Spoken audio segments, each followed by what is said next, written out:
house to collect all of our party hard disk, the candidate list, the party strategy, the party plan. Is it the duty of the ED and Amit Shah, the nasty home minister, the naughty home minister who cannot protect the country, and is taking away all my party documents? If I get the BJP party office, what will be? What will be the result? They didn't have any guards. One side, the SIR case, they are deleting all the names of the Bengal people.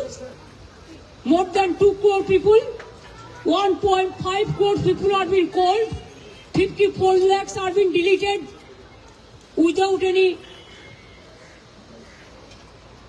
asking their details. They are using WhatsApp only. And because of election, they are collecting all my information of my party. देखो मैंने सब लेके आया. Because I rang up Pratik, because he is the in charge of my party. So my hard disk, see,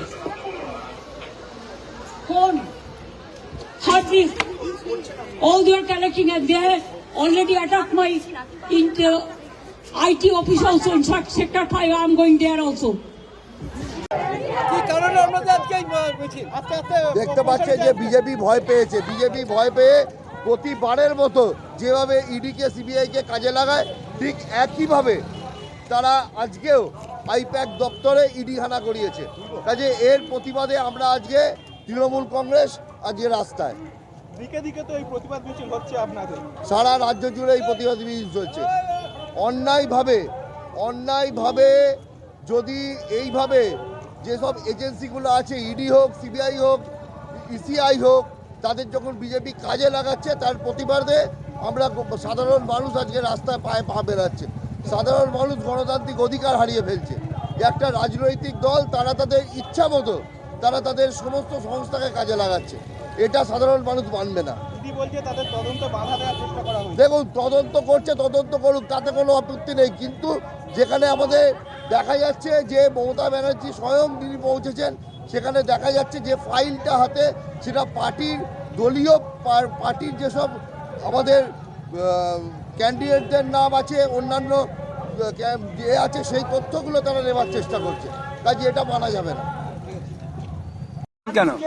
আপনারা দেখতে পাচ্ছেন যে পশ্চিমবঙ্গে কি অবস্থা চলছে। বিজেপি বুঝে গেছে যে পশ্চিমবঙ্গে বিজেপির জেতা মুশকিল। তার জন্য এবারে আমাদের ব্যক্তিগত যেটা তথ্য সেইটা হাতাতে ইডি নেমেছে, আমাদের যে স্ট্র্যাটেজিস্ট তার বাড়িতে, যেটা একদমই এথিক্যালি ইললিগাল জিনিস। আমরা তো জানতে পারিনি পিএম ফান্ডের টাকা কোথায় গেল, তখন ইডি কি করলো? জয় শাহের এত কোটি টাকা থেকে 1000 কোটি টাকার মালিক হয়ে গেল, তখন ইডি কি করলো? আর আজকে ইডির কি কাজ?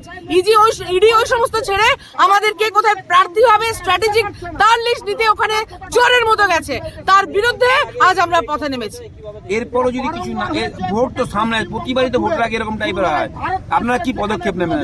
এরপরে আমাদের নেতৃত্ব যা দেবে আমরা বৃহত্তর আন্দোলনে যাব। ইডি সিবিআই এর যে চক্রান্ত, কারণ নরেন্দ্র মোদী এবং বিজেপি জানে যে বাংলার মানুষ তাদের কথায় গুরুত্ব দেবে না। বাংলাটা উত্তরপ্রদেশ নয়, বাংলাটা বিহার নয়, যে বিহারে তারা যেটা করে এসছে বাংলায় করতে পারবে না। এবং মোদীর অশ্বমেধ ঘোড়ার যে ঘোড়াটা, সেটা একমাত্র দিদিই রুখতে পারে।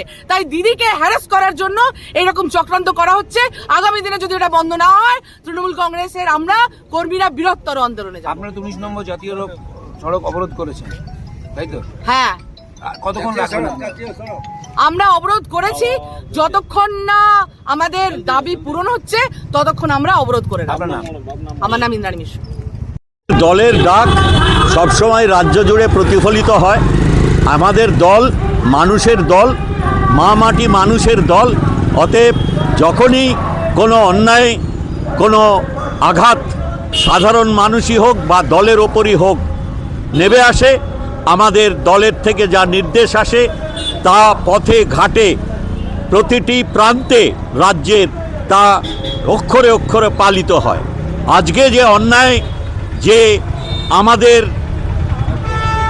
আমাদের সব সমীক্ষা ভিত্তিক এবং গবেষণা ভিত্তিক আমাদের দলের সাহায্যের জন্যে যেসব তথ্য আমাদের স্বীকৃত সহায়ক আইপ্যাক তৈরি করেন, তা আমাদের উচ্চ নেতৃত্বকে যথাযথ সময় চাহিদা মতন তারা সরবরাহ করেন এবং তার উপরে আমাদের বিভিন্ন কৌশল, তা উন্নয়নেরই হোক বা আমাদের নির্বাচনেরই হোক, তা তারা স্থির করেন। এই তথ্য আমাদের নিজস্ব, আমাদের দলের স্বার্থে এগুলো তৈরি করা হয়, দলের জন্যে তা আজকে চুরি করে নিয়েছে আমাদের কেন্দ্রীয় সরকারের হাতের পুতুল যেসব এজেন্সিকে তারা বানিয়েছেন।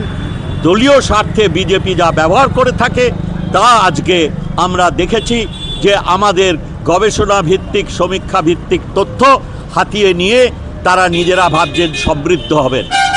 যতই করুক হামলা, আবার হবে বাংলা, আবার জিতবে বাংলা।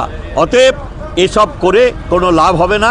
সারা পশ্চিমবঙ্গের মানুষ এই অন্যায়, অবিচার, অনৈতিক কাজের বিরুদ্ধে গর্জে উঠেছে।